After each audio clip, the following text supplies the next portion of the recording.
Welcome to Let's Talk Thyroid, where we explore different aspects of living a healthy thyroid lifestyle, positively and practically, to help you thrive and not just survive. Join me, Annabelle Bateman, your host, and let's talk thyroid. This podcast has been proudly supported by, me. I am fully backing my podcast and getting the Let's Talk Thyroid message out to you. If you are interested in purchasing essential oils, that is one of the ways that you can support me and I can support you, and essential oils can support your overall thyroid health and wellness. So if that's something that you would like to add to your health and wellness toolkit of resources that you can access to support you in a number of different ways, send me a message. I'd love to help you find what suits your individual needs and budget. Or you can head to annabellebateman.com and follow the links there to essential oils. Think digestive support, stress management, reducing your toxic load, all sorts of ways that we can use essential oils as part of our overall lifestyle approach to managing health and wellness. Originally, this episode was going to be all about day-to-day stress management, what it looks like, some practical things that we can do to implement, managing those day-to-day stresses. And I'll come to that, and certainly I've already talked a little bit about that even last week in terms of that lifestyle of thyroid wellness, in terms of managing stress. But when I asked in the Let's Talk Thyroid Facebook community, what did you have questions about stress? One of the ladies, beautiful Anna, says, gosh, I just need a lesson in saying no. Stress is a huge one for me, and how do we manage it when life gets busy? And she goes on to say, I'd love some ideas about de-stressing that doesn't involve food and alcohol, which I'm sure we can all relate to. So I'm definitely going to cover those things. But when she said, gosh, I just need a lesson in saying no, I thought that is the topic for today.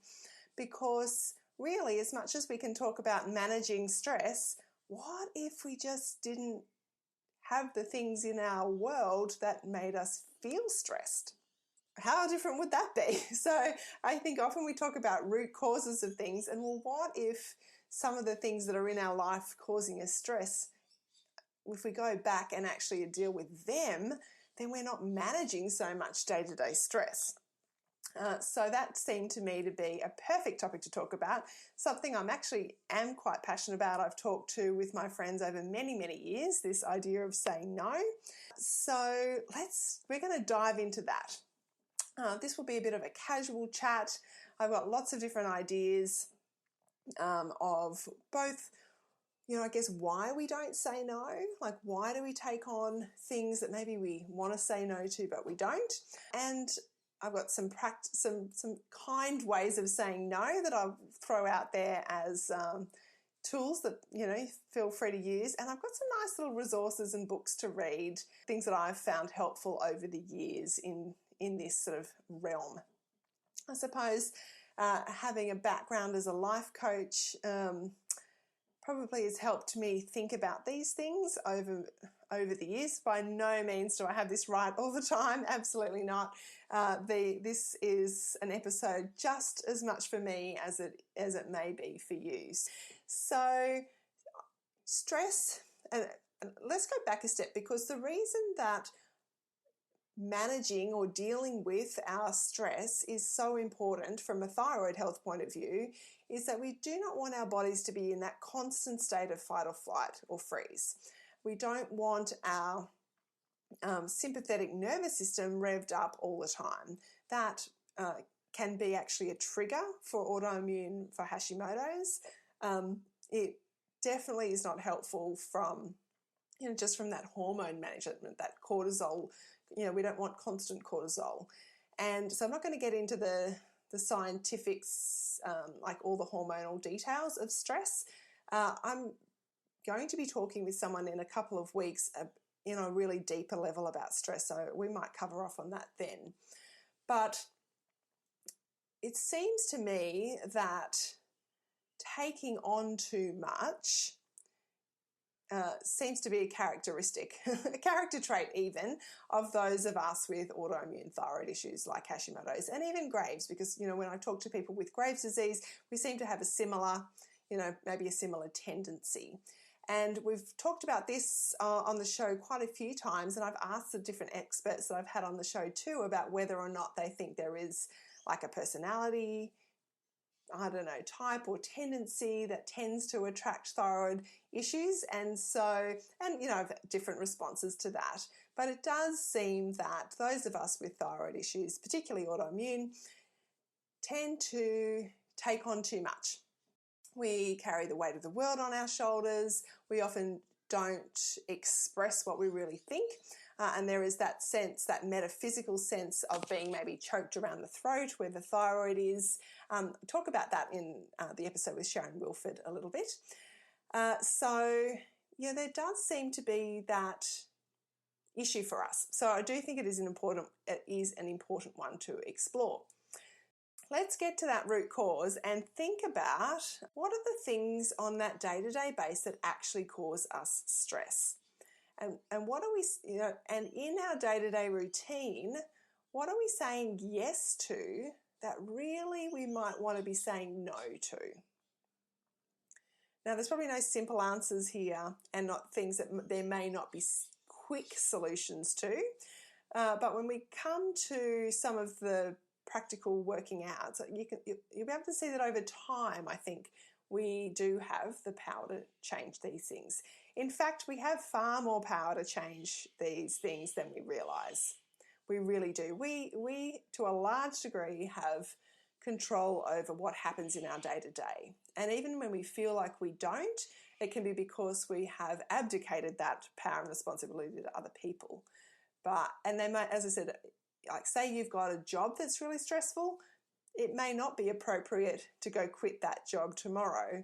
But if that is something that's causing you really deep day-to-day stress and having an impact on your health, that might be something that you need to look at changing over a period of time.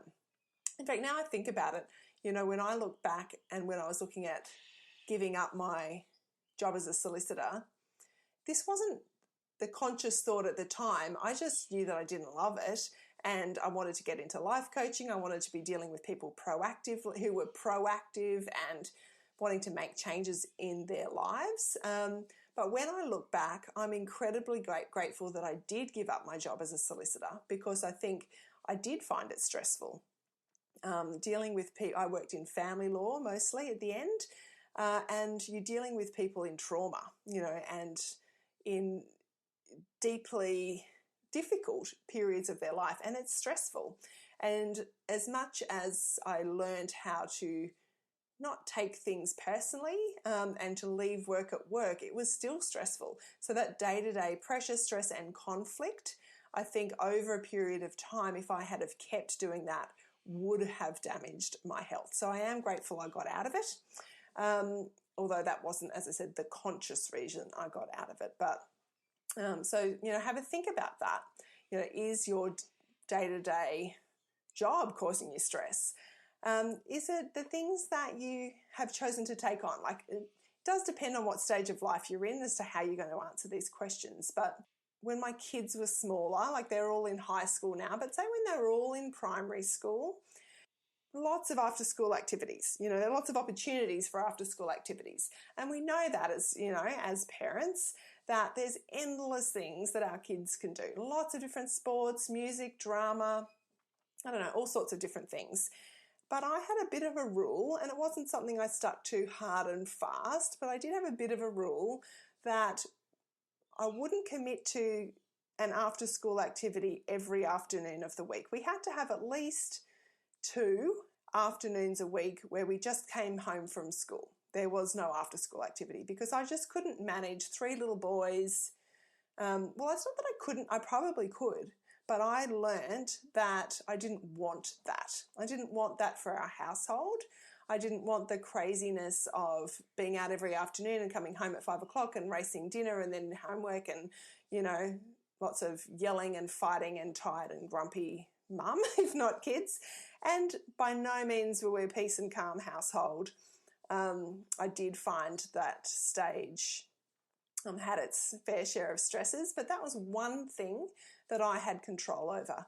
And I did say no often to my kids wanting to do things. If one wanted to do gymnastics and the other wanted to do soccer, and that meant multiple afternoons a week, I would say, right, well, what activities are on, on a Tuesday afternoon? Right, there's gym and there's, I don't know, volleyball. Right, well, then they're your choices. So I did make a lot of choices for my kids in that sense. I remember one year, our middle boy, Ben, is much more into ball sports and team sports than either of the other two. And I was feeling a bit guilty that I wasn't kind of letting him do club soccer. I think he would have really enjoyed that. And so, we said, all right, Ben, do you want to do club soccer? Yes.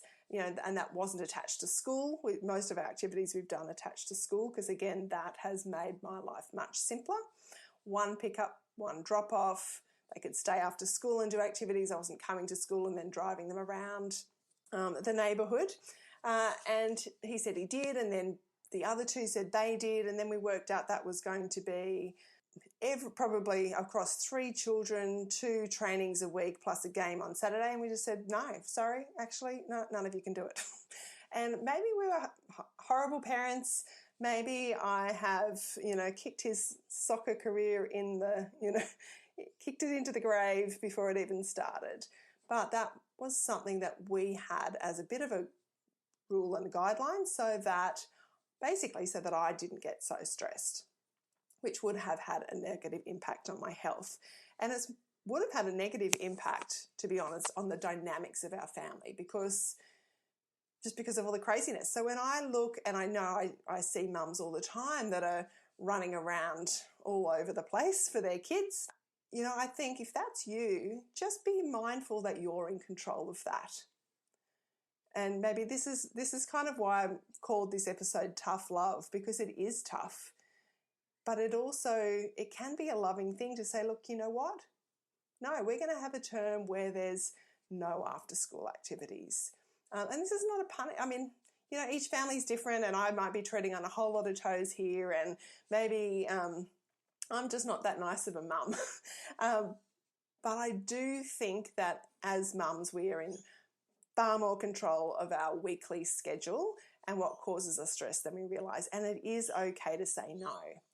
Maybe it's not saying no every term to every activity or to every child every term, but it is okay to have a break. It is okay to say no. And I wonder if our terms of, with COVID and all the lockdown, if I often said during that time, I'll be curious to see what activities come back, and whether there are families that take on less because they have had that break from from that crazy routine of being out all the time and home at 6 or 7 and not having, dinner around the table and all those things. So it is okay to say no to our kids. I think that's probably a really important thing to say. They will survive. They will find a way too if it's something that they really want to do. And I know it's different depending on what ages and stages they're at. My kids now are at high school. This year I've started making them catch the bus, not to school, because often they have things before school, but home from school if there's no after school activities, because that just has given me an extra couple of hours in my day, really. A solid extra hour, at least in the afternoon, and they're big enough. They can catch the public bus. They don't like it. They ring me every afternoon and say, Mum, can you come pick us up? And I say, no, you can catch the bus. So that's a boundary that I've put in place to help me, and really does help them, because then they're becoming more independent. They know now how to catch 2 buses that, gets them from school to home. That's helping them to become more independent. And so, that's another boundary, I guess, in that sense that I've put in place. I don't want to take on too much and be resentful. I don't want to take on too much and add that stress. And that it has a flows on effects to everybody else as well. Let's have a chat about, why we don't say no. What are the things, and I asked this in the thyroid community, what is the hardest thing about saying no. And here were some of the responses that I got. And I think these are really common, and these are things that are definitely true for me too. Here we go. I'm going to read some out actually. Actually saying it. Actually saying the words no. And I'm going to come to that. A number of people have said it gets easier as you get older. And so I think that's quite curious. Definitely I've found that too. So if you're younger listening to this, know that it might get easier as you get older. What else have we got? Having others reinforce it or back you up. So, that does make it hard if you think you're not going to get the backup and support from, your work colleagues or your partner or, that type of thing. Feeling that I've let them down in some way. Letting others down. Fear of missing out. Fear of rejection. Feeling or fear of not being loved. I like this. Gemma says, I find it hard to say no to coffee because it's my love language. I can totally relate to that. Feeling that, when you're saying no, that it stems from something deeper in us, like fear of rejection or feeling unloved, fear of upsetting others. Again, another person feeling I'm letting someone down. Feeling that maybe even as a woman, it's in our DNA to put ourselves second. Feeling guilty, there's another response. Interesting, isn't it, that we all want to be loved and accepted. We want to care for the people around us, especially our families and our friends. We want to be liked and loved and accepted and respected, and somehow we think that saying yes all the time will bring us that, or if we say no, that will be rejecting the other person, or that will be received as a negative and therefore come back onto us in a negative way. So really, really common. I totally have had those same feelings. I would say I'm definitely a people pleaser. I don't like upsetting people. But curious that a few people said it gets easier as we get older. And I wonder, why is that? Is it that we're more secure in ourselves as we get older? Is it that we're less worried about what other people think? Maybe we know ourselves better and we know our limits, what we can cope with, what we can't. We know maybe our health needs better, and we're just more prepared to stand up for ourselves. I don't know the answer to that. I'm really, I find that curious though, and would love to keep having this conversation with those of us in the community to see, what changes as we get older that makes us more willing to, say no. All right, I'm going to come back in a sec, but I just want to interrupt myself and your thought process just to let you know that I have a Kickstart Your Thyroid Wellness Challenge starting on the 5th of October. So it's only a couple of weeks away, and it is designed for people just like you with thyroid issues looking to feel better, make some changes to diet, lifestyle, sleep, stress, all of these things that we talk about regularly on the show. If you want to start to implement some or all of those things in a way that is sustainable, that you can then pick and choose what you're going to keep as part of your lifestyle, then I would love to have you part of the Kickstart Your Thyroid Wellness Challenge. All you need to do is head to my website, annabellebateman.com. You'll see the link, and I'll also pop the link in the show notes. When you sign up, you'll get an ebook with all of the information that you need to get started. So the sooner you sign up, the more time you've got to prepare mentally and practically, which I actually think is really helpful. It's only $47 and 30 days starting on the 5th of October. Will you join me? When we say yes, like someone asks us to do something and maybe we don't have time, but we say yes anyway, when we say yes, we're actually saying no to other things. So remember that both saying yes means saying no to other things, but when we say no, it actually creates space for us to say yes. So curious, isn't it? This sort of, I don't know, none of this is new to you, it's not new to me, but it's a good time to stop and think. And And actually stop and think is probably one of the very first tips I got on this topic of setting boundaries. And I hope you know what I mean when I say boundaries, and that is, to be clear about what you want to accept and what you don't accept, whether that's behavior towards you, whether that's values, whether that's food that you eat, whether that's what you put in your diary, but to have clear boundaries. And there's a fabulous book by Henry Cloud called Boundaries, and I'll put the details of that in the show notes. But if you're not familiar with the concept of boundaries, or you know that is something that you have struggled with, I highly recommend reading that. Look, it's a very long time since I've read it. And there are boundaries in relationships, boundaries with kids, boundaries in the workplace. Like, he's written a number of spin-off books, but the core book, just Boundaries, is really, really helpful. So aside from that, one of the very first, bits of wisdom that I got on this topic that have found really helpful over the years was from a lovely lady called Yvonne Crow, who was like a mentor to me when I was in my early 20s.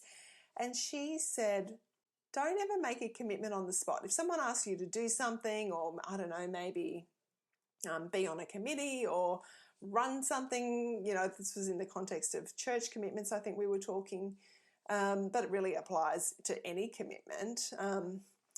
Don't say yes on the spot. In fact, she made it a rule for herself that she would never say yes on the spot, even if she knew she wanted to do it and had capacity.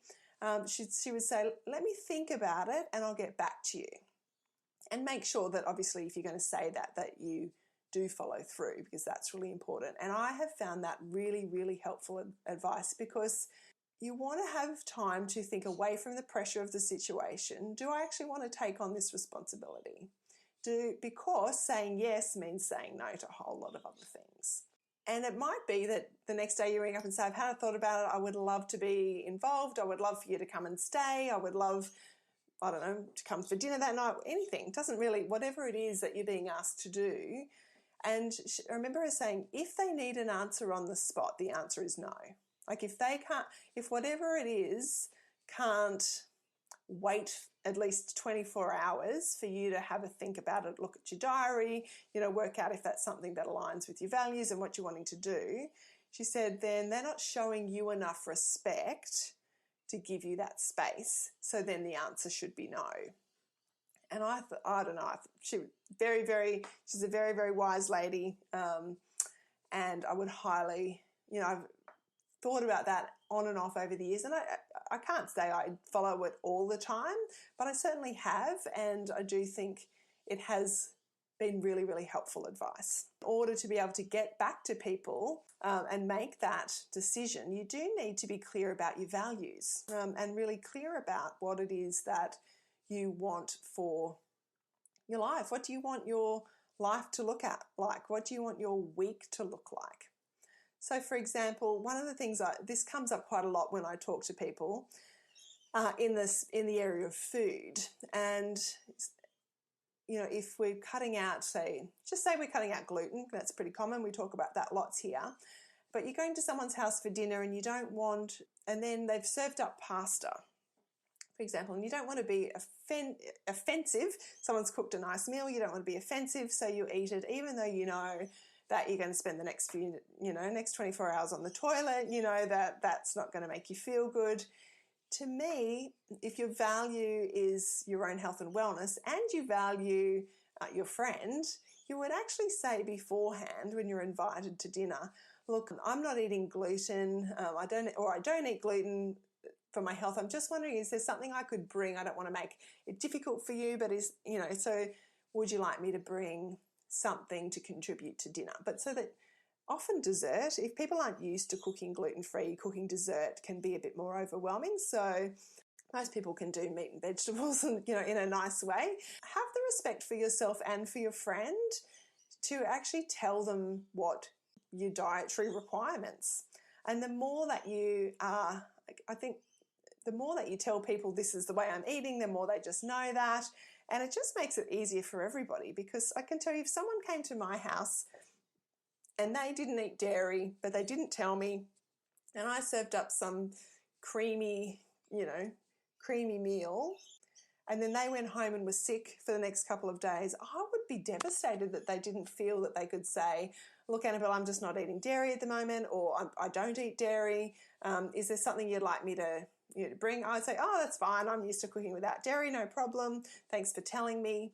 It actually just is, it's just clear and helpful. And it's taking, I guess, responsibility for your own health and wellness, and in a way that, well, it's just then living consistently. Right, so what are some nice ways of saying no? Here's some of the ways I say no. If I've gone away and thought about something, I might, well, here's a good example. Recently I was invited to an online Tupperware party. I've actually been invited to a couple, and one I haven't responded to yet. And I'm totally not opposed to Tupperware. I've bought it over the years. I sell essential oils. I understand the way that network marketing works. More than happy to support a whole range of different friends and family in those sorts of businesses. That is not an issue. But right at the moment, I've just replaced a whole lot of plasticware with glass in my cupboard. I had a look at the catalogue, and there really wasn't anything that really I needed at the moment. So I just replied and I said, look, thank you so much for thinking of me and asking. I don't need anything at the moment. In the past, I would have said, sure, I would have bought something that I didn't really want to buy, so I'm getting better. But I don't think it would be rude if I'd said no, or it would be rude if I just ignored the invitation and just never responded. To say, thanks for thinking of me, but not this time, or thank you, but I can't make it, or just thank you, but no. Like, you don't have to say no, just no, but nor do you have to give a whole lot of excuses or reasoning. Really, it's okay to say thank you, but not this time, or thank you, but I'm trying to practice. I've actually found I've been taking on a bit too much lately, and I'm trying to step things back a little bit and create a bit more space in my diary. So I'm wondering if we could go out for dinner could we book a date in a month's time? But for the next couple of weeks, I'm feeling a bit under the pump. I don't think that sounds rude. Correct me if I'm wrong, but that's an easy way of spacing things, maybe spacing things out if you don't have enough space in your diary. In fact, Kim, who is in our group, she did a fabulous post on Instagram recently called White Space. She called it White Space, just had a picture of a white square with white space in the middle, saying, she'd had a jam-packed week, lots of work commitments and basically something had happened and everything went out the window because there was no room, there was no space. And I love the idea of creating white space. It's creating, so that you've got room for the spontaneous, you've got room for the crises that might come up from time to time. You've got room to go and take some time out for a massage for yourself. You've got time to plan some healthy meals so that you're not just grabbing takeaway or cooking, or grabbing the snacks, the unhealthy snacks because you're feeling stressed. I love the idea of building white space into the calendar. And it's okay to say no. It's okay to not have something on all the time. It's actually okay. So just talking about the calendar and having some white space, there is a podcast link which I'll put in the show notes. But there's a lady called Ange Peters who is a doTERRA leader in Canada. And she talks a lot about this, taking personal responsibility for creating, designing your calendar, designing your day, being really clear about what you're putting in and what you're leaving out. And she's got a short course, but I think it's a podcast, I'll double check, called Life Scrub. I'll put the details in the show notes. But she's really good about getting rid of all the noise. She talks very clearly about getting rid of the noise in your life and scrubbing a whole lot of stuff. So whether that's emails, stuff in your social media feed, even just being distracted by, all the distractions that clutter our time. She's really clear around giving you some strategies to clear out that space. And on that practical note, the other couple of books that I've read this year that are quite good for that in terms of being deliberate, cutting out the extra noise and fluff, would be Indistractable and Atomic Habits. But I'll put, again, the links to those in the show notes as well. So I'm wondering, as we wrap this up, what if you just have a think about what's just one thing you could say no to this week that would help to reduce your stress levels? And I challenge you to think about saying no to that thing, that person, that commitment, whatever it is. Think about what would happen if you said no to it. What would that allow you to say yes to? And how could you do that in a way that was supportive of your own values, your respect for the people around you, and your respect for yourself? Did you know that one of the things that I offer is a free 30-minute strategy session? So if you want the opportunity to sit down with me, talk about your health goals and make a plan, create some action steps, or just talk things through with someone who gets it, then more than happy for you to book in for a strategy session. I'll put the link to that in the show notes. Send me a message and I'd love to connect with you. Have an awesome week, everyone. Bye. Thank you so much for listening to this episode of Let's Talk Thyroid. I would love it if you would subscribe to the podcast and share it with others that you know with thyroid problems. Let's get the message out there. If you'd like to connect with me further, the best place to do that is via my website, annabellebateman.com. From there, you'll be able to join my Facebook group, book a strategy session with me, download my freebie, and access any show notes for this episode. Thank you so much, and I'll see you next time. Bye. The information presented and discussed in this podcast is not intended to diagnose, treat, cure, or prevent any disease and should not be used as a substitute for proper advice from a qualified professional.